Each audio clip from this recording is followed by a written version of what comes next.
темата која што е алармантна, тема која што говори за недостаток на лекари и специјалисти во болниците широм држава. Тоа беше повод да отвориме една таква утринска тема во нашата емисија и тоа ќе биде во следните минути. Фокусот на младиот медицински персонал е кон странство, а стариот пак во пензија. Дали тоа значи дека нашата држава, што значи всушност тоа за нашата држава и за нашето здравство, и дали значи дека Македонија можеби ќе остане без лекари?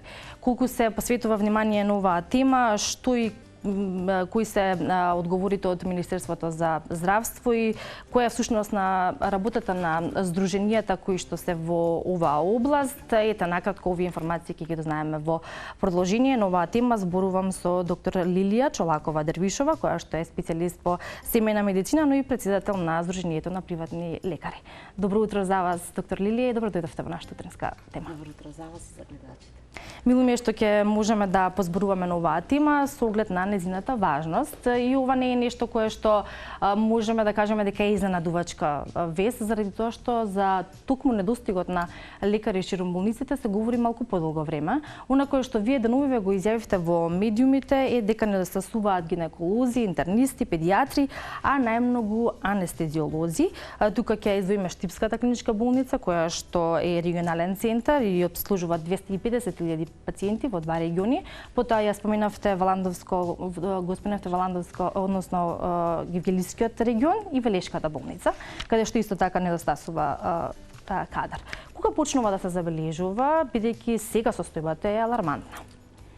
Знаете, тоа подолго време ние како здружение го алармираме на теренот, значи едно 10-12 години, но чудно е колку е голема негрижата кон денарот кој што го дава пациентот.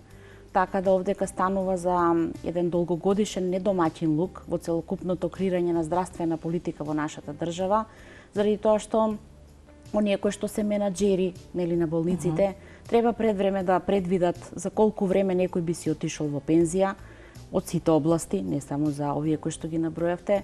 Треба тој кој што ќе дојде младиот да поработи неколку години со повозрастниот, сепак искуството е нешто што не се купува, туку се стекнува со работа. Алармиравме дека ќе останат 13 матични педијатри, нели, до следната година на терен на ниво на примарно здравство.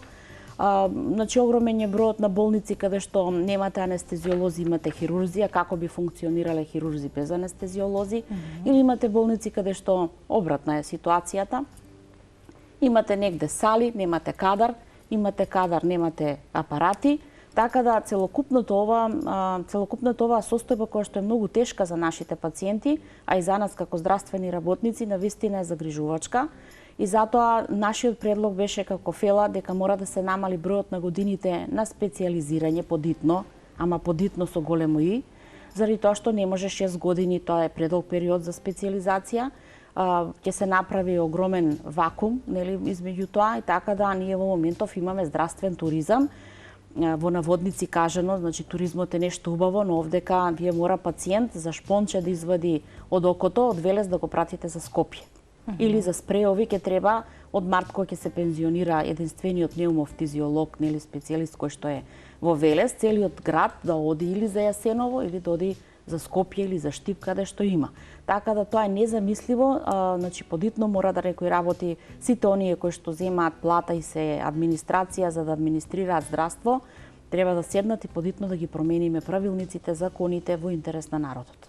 Велите дека е потребна национална стратегија, бидејќи кога ќе се замине стариот кадар и кога лекарите, специјалисти ќе заминат во пензија, треба да дојде нов, но тој нов треба да биде подготвен, треба да има делумно искуство за да може да ја работи работата, и кај нас со оглед на информацијата и фактот дека постои недостаток, значи дека таа национална стратегија ја нема. И ако се земе предвид фактот дека младите или младиот кадар кој што завршува медицина се фокусира надвор од нашата земја, можеби тоа е една од причините зашто се соочуваме со овој проблем, а од друга страна колкава е ажурноста тука и на надлежните институции, меѓу кои Министерството за здравство, бидејќи нели ова е проблем кој што се провлекува. Впрочем и изминатите години се зборуваше за недостаток на кадар во одредени болници широм нашата земја, во одредени градови. Да, проблемот е, знаете како, секој проект кај нас трае, јас работам 30 години, прво морам да кажам, и затоа сето ова хронолошки го следам. Не може проектите да траат додека трае министерот. Значи, национална стратегија Значи, и тој што ќе дојде следниот да продолжи таму каде што се трошил здравствениот денар. Значи, ако имате вие проект електронски картици, тој проект траеше додека беше тој министер. Значи, тие картици се фрлија и се неупотребливи, а додека луѓето сите издвоија 2 пати по 2 евра за да плаќаат, 2 милиона држава сме, рачунајте која математика е тука. И сите тие ги фрливме картиците. Значи, тоа е незамисливо заради тоа што или сме ние Швајцарија или се однесуваме како Швајцарија, а не сме. Така да сметам дека честото менување на директори на фондови, честото менување на министри не е добра работа. На секој кога ќе дојде во една нова куќа му треба време да се прилагоди, да навлезе во проблематиката, поготово што тоа се лица кои што 30 години партиски се ставаат и стручни и нестручни. Заради тоа велиме дека мора да се предвиди, значи подитно треба да се скратат годините, подитно да се направи регионални центри кои што ќе функционираат со полн кадар. Вие може да ви се случи пациент да скрши колено и одите на смена, нема ортопед. Така да му велат, ќе почекате, или имате и во Источна Македонија каде што немате рентгенолог или патохистолози, се чека, да речем, или сите треба да отидат у Скопје на приватно за брзо да добијат патохистолошки наод, дали се работи за карцином или не, за една пункциона биопсија.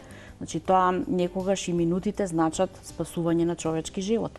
Затоа велам дека алармантна состојбата која што ние гледаме кога нема термини за едно, нема термини на друго, значи огромен број на доктори од Скопје идат, да речеме, како помошни доктори, независно анестезиолози, дерматовенеролози, да не ги бројам, трансфузиолози, значи по сите болници надоле или здравствени домови. Така да во Источна Македонија мои тематични доктори се, нема специјалисти.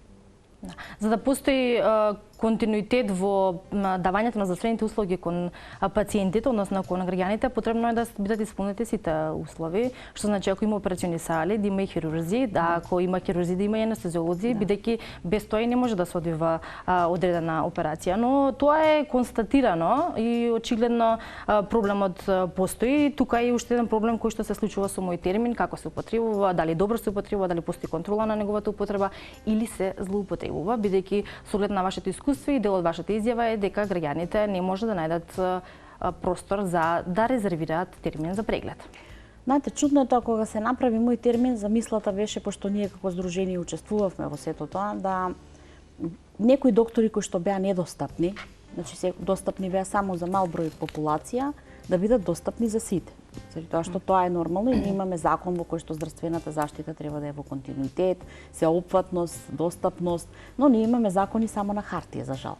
Значи во пракса тешко функционира сето тоа, така да сметам дека е зрела состојбата мој термин да се смени. Значи ние само да кажеме да, Лили треба да оди на интерно или треба да оди на очно, а понатака самите оделенија или мој термин да креира рационално водејќи сметка за тајмингот, да може да му прати порака, да, вие треба да дојдете тогаш и тогаш.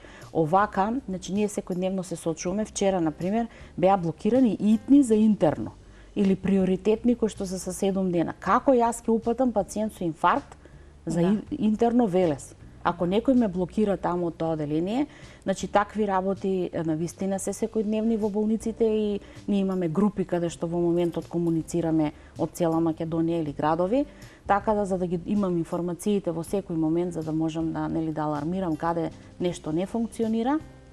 Сметам дека мој термин навистина треба подитно да се реорганизира, за да може некој да води сметка зошто некој само 3 дена е на мој термин во цел месец, 3 дена, значи не велиме 22 дена, да се види колку дежурства, да се види зошто не се исполнува амбуланти и како порано секој пациент кога сме го упатувале добивал истиот ден услуга здравствена, а како сега треба 1 година да се чека за операција на катаракта. Да, и се создава општ хаос на штета на граѓаните, особено на оние кои што им е потребна итна помош. Веројатно постои комуникација на здруженијето со на приватни лекари со останатите здруженија во корелација со Министерството за здравство и јас верувам дека во иднина ќе добиеме повеќе одговори за тоа што и како се случува во оваа насока, која што би требало да резултира, ако се надеваме со позитивен исход. Ви благодарам за вашето гостување и за вашето време денес. Ви благодарам за поканата.